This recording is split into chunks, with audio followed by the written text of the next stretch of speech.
গেছি প্রায় অনেকক্ষণ, কিন্তু ক্যামেরা অন করতে ভুলেই গেছি। তো প্রায় হাফের বেশি, প্রায় চলেই এসেছি।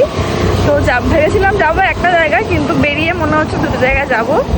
দেখি কতটা কভার করতে পারি। যে রাস্তা দিয়ে যাচ্ছি একবার দেখো, চলতে দিনকে হঠাৎ করে প্ল্যান করে বেরিয়ে পড়েছিলাম একটু ঘুরতে যাওয়ার জন্য। আর যেখানে যাচ্ছি সেখানে যদি দুপুরবেলায় না যাই, রাস্তা দিয়ে যাচ্ছিলাম আর এত সুন্দর একটা ভিউ দেখে দাঁড়িয়ে পড়েছি। দেখবে তোমরা জাস্ট, জায়গাটা ঠিক এতটাই সুন্দর ছিল যে কি বলবো। সামনে এগিয়ে যাওয়ার পরেও ব্যাকে আসতে বাধ্য হয়েছি।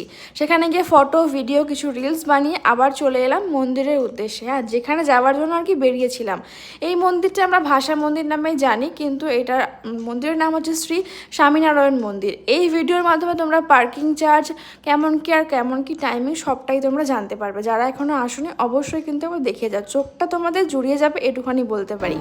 তো চলো যাওয়া যাক। মন্দিরের এত সুন্দর নিখুঁত কাজ সামনে থেকে না দেখলে বিশ্বাস করতে পারবে না যে কলকাতার মধ্যে এত সুন্দর একটা মন্দির আছে। হয়তো অনেকেই জানে না, যারা জানে না তাদের জন্য এই ভিডিওটা। ঠিক সূর্য অস্ত যাওয়ার সময় মন্দিরের কোনো ফটো ভিডিও কোনো কিছুই অ্যালাউ নেই এখানে, তোমরা দেখতে পাবে। সেই জন্য ভেতরের কোনো ক্লিপ আমরা নিতে পারিনি। কি করা যাবে আর, এসে দেখে নিও। এইটুখানি বলতে পারি, চোখটা তোমাদের জুড়িয়ে যাবে এই মন্দিরে আসলে।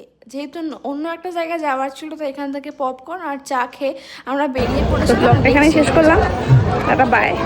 নেক্সট কোথায় গিয়েছিলাম বা যাবো তোমাদের অবশ্যই শেয়ার করবো নেক্সট ভিডিওর মাধ্যমে। তো এখন